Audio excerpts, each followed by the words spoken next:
Assalamualaikum, everybody. Welcome back to Fail and Suffer. Today, I wanted to give some advice to the youth. Now, these are just advices that I wish I had learned when I was younger, and I think that these advices will benefit y'all very much. Now, I know that these are advices that I need to work on, and that I'm not perfect in these regards. And lastly, most of these advices aren't in a particular order. These were just advices that came up to mind. So without further ado, let's jump right in. The first pieces of advice have to do with the idea of perspective. And the first perspective is to remember death often.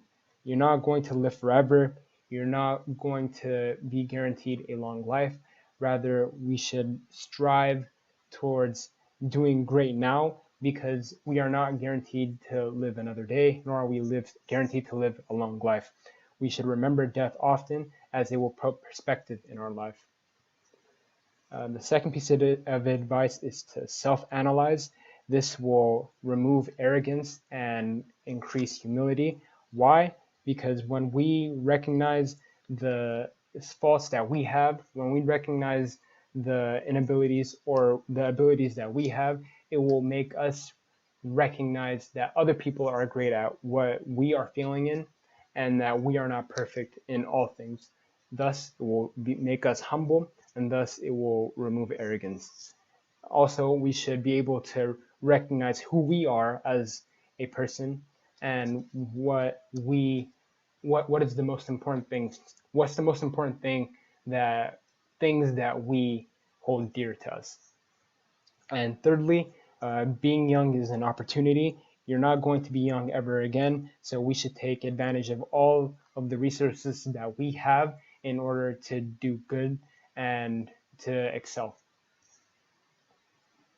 Secondly, these advices has to do with the idea of people. And the most important advice in this section is to choose your friends wisely. Good friends help you towards going in the path of Allah. It helps you with just doing goodness in this world. It helps you in excelling. They help you in achieving your aim, which is heading for Jannah.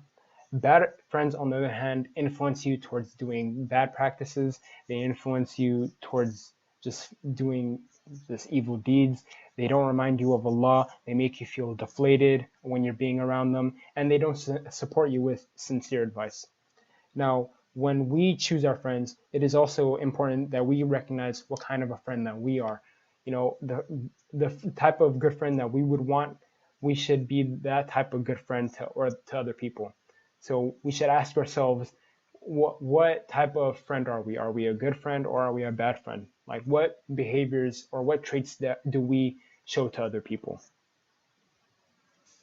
Secondly, is to compete with your friends in doing good, not in a sense of trying to be better than the other person or to have like an ego.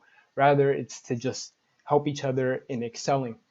An example of this is Abu Bakr and Umar radiallahu anhu, the companions of the Prophet sallallahu alaihi wasallam. They were always striving towards good deeds and they were always competing with each other in good deeds.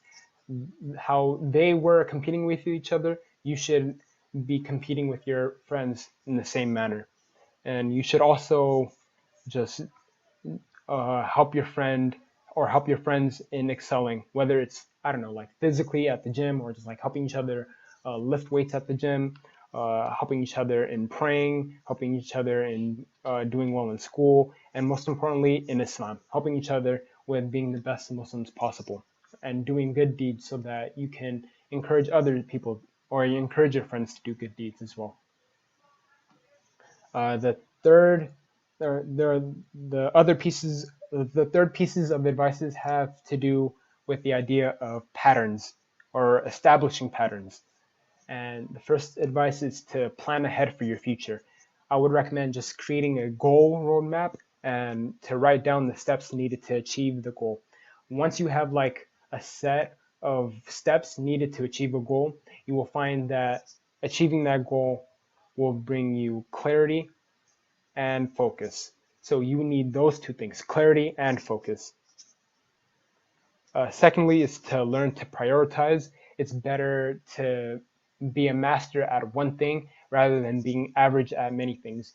I know I would recommend to this type of person who loves doing many things at the same time, just focus on one thing at a time. Just focus on one thing, and once you're done with that thing, or if you're just like done with it, or if you're just like tired of it, go to the next thing and focus on that solely. If you're wanting to, for example, learn languages, you don't learn every language at the same time. Rather, you focus on one language at a time. And don't preoccupy your time in things that waste it or hinder it from making you excel at life. And thirdly, be miserly with your time. I would recommend, and I just adopted this habit now or lately, is to make a general daily planner. So like make a list of what you're going to do every single day. Once you have that, again, it's going to bring clarity to your head. It's going to make achieving your goals much more possible, and also it will make it much more clear on how to achieve it or how to accomplish those goals. The fourth theme that I would like to touch upon is the idea of being empowered. So the first piece of advice has to do with having something to look forward to. So if you, whatever good that you have in your mind, whether that would be buying a new shoe, getting good grades, or for all Muslims, achieving Jannah, whatever good that you want should motivate you and is meant to motivate you to work hard. Whatever good that you have should make you wake up in the morning and motivate you to excel in whatever that you're doing. The second piece of advice is to seek knowledge daily.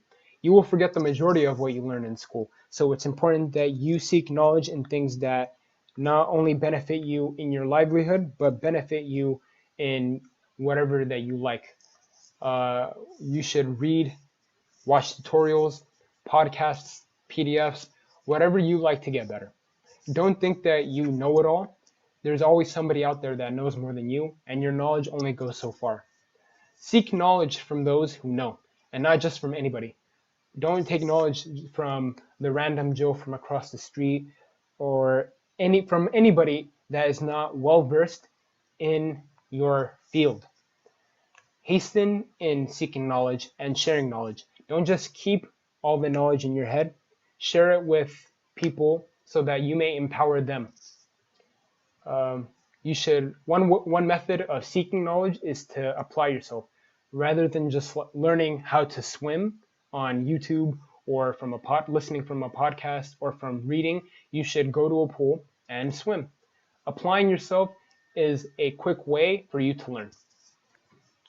The third piece of advice is to seek a profession. Now, this is a simple advice. You should seek a profession that should sustain you and support you financially. Fourthly is the advice that you should take care of how you present yourself, because like it or not, how you present yourself matters. So here are some small gems that I would like to give. Take cold showers. It's very helpful for your skin. Exercise your body. Have a routine for working out. Dress well. Don't dress in dirty clothes. Clean your clothes. Have good fitting clothes, and to smell good as well. So either have like a fragrance or just I don't know, just not smell, not having a foul odor. So either have a fragrance or have no foul odor at all. The fifth piece of advice that I would like to leave is to speak and write in a storytelling mode. I just learned this recently, but 65% of our speech is storytelling and gossip. So whenever we have the chance, we should write or speak in a storytelling mode. This will be helpful for those who are applying for jobs, applying for scholarships, applying for university, applying for grants, and whatever the case may be. So we should always strive towards speaking and writing in a storytelling mode. The fifth and final theme that I would like to touch upon is the idea of pleasure. The first advice that I would like to give is to not wait and take. What does that mean? Well, no one owes you anything in this world, and nothing is given freely, whether that will be success, status, knowledge, or wealth. All of these things require labor, so you need to have the courage to step up, take control of your life, so that way you may achieve these things. One way of achieving these things is by coming out of your comfort zone. It is important that you come out of your comfort zone because without it, you will only be able to do things that you are comfortable with, and it might be that the things that you are comfortable with will hinder you from success and might hold you back in life. One advice that I would like to give for stepping out of your comfort zone is by taking baby steps. And this is something that I need to work on as well. So an example of this is to not learn how to swim in the deep end of the pool, but rather just learn how to swim at the shallow end. Learn how to swim at the 3-foot end of the pool, then the 4-foot, then the 5-foot, and then so on. Take advantage of the time that you have now. Never say, I will do. And this is a quote from Ustadh Abdulrahman or Hassan. Don't be assured that you will have a long life to do whatever you want. These words bring about a person who will never do anything. So don't delay in what you can do. If you can do something, you have the ability to do it, and if it's good, just do it. The second advice that I would like to give is to not wait, give. If you are able to help somebody, whether that will be through monetary value, whether that will be 5, 4, 3, 2. The second advice that I would like to give is to not wait, give. If you are able to help somebody, whether that will be through wealth, whether that will be through giving knowledge or etc., help them. This is a means of showing gratitude and implementing what you know and have. You have the ability to empower people around you. The third advice and final advice that I would like to give is to please Allah. And you can do this by learning about Him. You can do this by establishing and maintaining reading the Quran and praying Salat, staying upon what He has commanded, and avoiding bad deeds. Alright, that's the end of this video. If there's an advice that has benefited you, please leave it down in the comment section below. I'll come back with a new vid in the future. And until then, Assalamualaikum warahmatullahi wabarakatuh.